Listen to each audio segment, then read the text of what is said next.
Welcome to Public Health IT.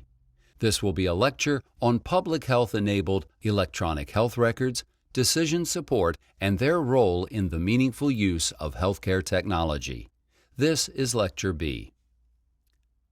Here is a quick reminder of the objectives from the prior lecture. Number 1. Discuss the New York City Department of Health and Mental Hygiene partnership with a commercial EHR vendor and how it created a public health-enabled EHR. And 2. Describe the EHR meaningful use movement and how it could transform existing clinical public health practices. The learning objectives for the public health-enabled electronic health records, decision support, and their role in the meaningful use of healthcare technology unit are: Number 1. Demonstrate knowledge of public health-oriented clinical decision support, including an integrated strategy using multiple tools such as alerts, order sets, smart forms, and quality reporting. Number 2. Describe the strategies, features, and systems needed for public health agencies to define and build the necessary connections to EHRs as identified by the meaningful use legislation. And 3. Identify the essential features of 4 primary public health IT functions, including syndromic surveillance, bidirectional immunization registries, public health alerts, ad hoc reporting, etc. How can we meet all of these amazing, meaningful use goals?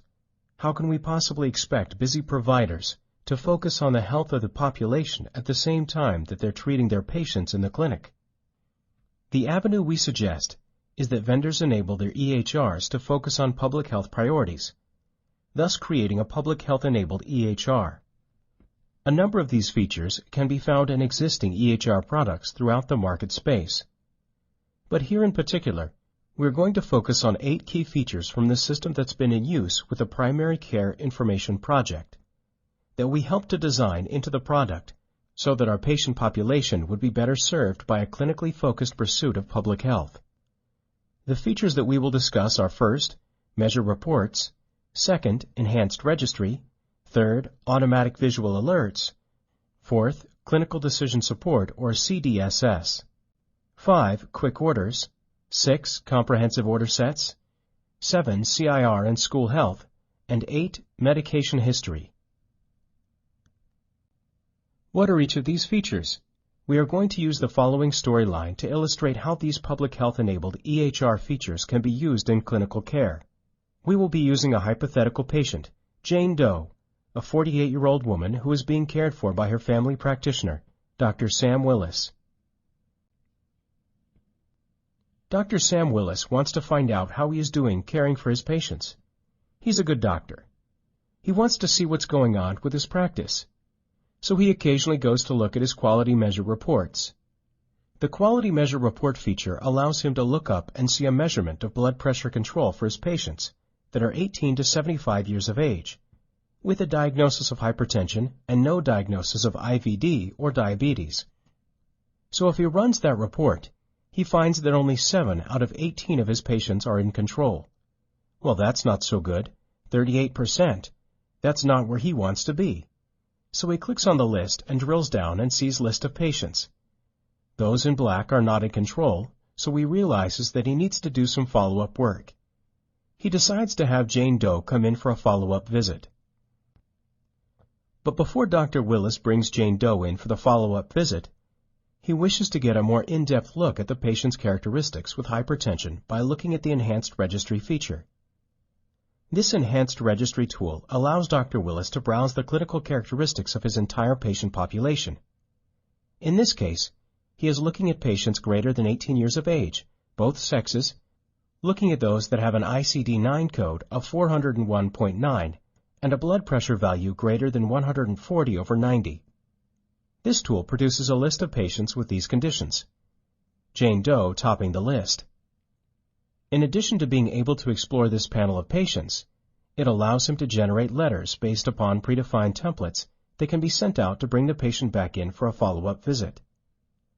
This is a powerful tool that allows a provider to look across all of the patients that he normally only sees one at a time. In this manner, he can look at them in a new way and say, overall, am I treating my diabetics well? Am I treating my hypertensive patients well? It is yet another one of those tools that Dr. Willis can use to meaningfully treat and bring better health to his patient population. So Jane Doe receives the letter and makes the follow-up appointment. And during the visit, Dr. Willis's assistant takes her history and vitals. Jane mentions that she has had a few weeks of excessive thirst and fatigue. So that's all documented in her clinical note here. So unfortunately for Jane, her blood pressure is elevated. It's 150/90, and it shows up in red. So we see that already the EHR is alerting the provider just with a little color change that this particular patient may need additional follow-up care. It also provides features of trending over time. So if the doctor wants to look at how Jane has been doing over multiple visits, you can see that her blood pressure is just not in a good range. Based upon this, the doctor also wants to be able to address all of her additional complaints. On questioning Jane about her excessive thirst, Dr. Willis performs a fingerstick test and confirms his suspicion that yes, Jane has diabetes. So Dr. Willis enters the diagnosis of diabetes into the EHR. Once he has done that, additional decision support alerts pop up on the right panel, identifying preventative services that should be done for Jane based on her particular conditions. Fortunately, Dr. Willis agrees with these alert suggestions for Jane, and he can readily click on the pre-built quick orders. Jane needs a hemoglobin A1C test, so he clicks on the drop-down menu and with one additional click drops that over into the medical record as a follow-up test. And once that is done, Dr. Willis will have satisfied and done appropriate follow-up care for this particular patient, which would now show up in his quality reports as well. Dr. Willis may also choose to use additional order sets that can be linked to do a complete follow-up for a patient with a particular condition. These order sets have all the right information in one place, including medications, lab tests, procedures, immunizations, patient education material, and so on. Since she is there, Jane also asks her doctor for a school health form for her 5-year-old Tim, who is entering daycare. Dr. Willis is able to print a preloaded New York City school health form from the screen here.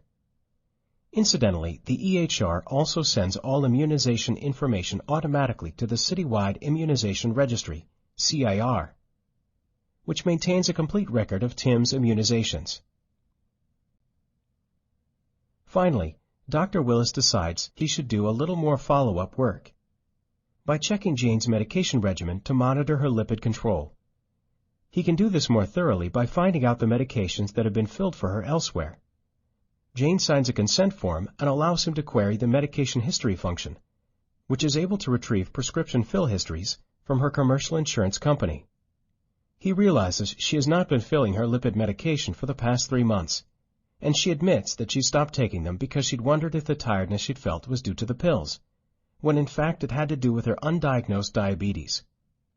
So, all these system features have helped to facilitate bringing a patient from the community back to the clinic to have an effective examination which resulted in better clinical care of many patient conditions. These are the type of functions and features that the Primary Care Information Project has developed and integrated to meet both clinical and public health goals. While the features discussed so far represent meaningful advances for public health, there are now additional features that the Office of the National Coordinator and the Centers for Medicaid would like physicians to use on a regular basis in their EHRs to improve public health. If they do, they will receive additional incentive payments from the Meaningful Use legislation. The final segment of this unit will cover these public health meaningful use functions. In November 2008, PCIP and eClinicalWorks built a syndromic surveillance feature into their EHR system. The focus was on a number of syndromic definitions, such as influenza-like illness, fever, and gastrointestinal illness. These definitions were encoded as database queries that ran on each practice's system on a nightly basis. The final result counts were then securely transmitted as a text file to PCIP's secure servers. Why do we do syndromic surveillance exactly? The short answer is that we are looking for signals of potential illness in a community before we know the actual number of confirmed cases. Influenza is one disease that we continually track throughout the year. It is important to know when to marshal resources to begin vaccinations and to identify potential new outbreaks. A syndromic surveillance system looks for signals of influenza in medical records. Here, for example, if we look in the chief complaints section, we have a patient that has a cough and a fever. This is a potential signal. We know that if you have the flu, you may have a cough and/or a fever. So, if we count out this patient as well as patients like him across a community, we may have a signal as to when flu season may start. When we collect the syndromic data or count data across a community, we're only collecting counts of patients that may have conditions and not actual patient information. We receive a file such as is shown here with a facility ID identifying where the information came from, what measurements we're looking at, such as fever syndromic for patients that had a fever. We have a report date and an age group breakdown so we know which patients may be getting sick, whether it's concentrated in adults or perhaps in children. If we look at the fourth line down, at the all ages age group, we have a patient numerator of 1 and a patient denominator of 9. So, there were 9 patients seen by the physician on that day, and one of them had influenza-like symptoms. Combining these counts across all our community of practices, we have the following 7-day average graph that gives us a signal as to how the course of influenza proceeds across the flu season, and if significant enough, may help us predict when a new outbreak is starting. For example, if we look at the graph from early February of 2009, to the end of December 2009, we see that in the summertime there was a pronounced spike, particularly in young kids. This is actually a graph of the 2009 H1N1 influenza outbreak in New York City, and illustrates how this type of information might be used by public health investigators to compare with past years when monitoring for new potential outbreaks. Here we see the same 2009 H1N1 data combined into one graph, which shows the outbreak spiking around May, throughout June, and dropping back down in July. Combining these signals with additional data sources from lab results and emergency department data gives health departments the ability to track disease in the community. We have shown here how information captured during the normal course of clinical care for a patient coming in with a chief complaint of a fever and a cough might be used to create an aggregate count across a community, which can be graphed and statistically measured to find potentially significant spikes during the outbreak of a new disease. That is a meaningful use of electronic health record technology.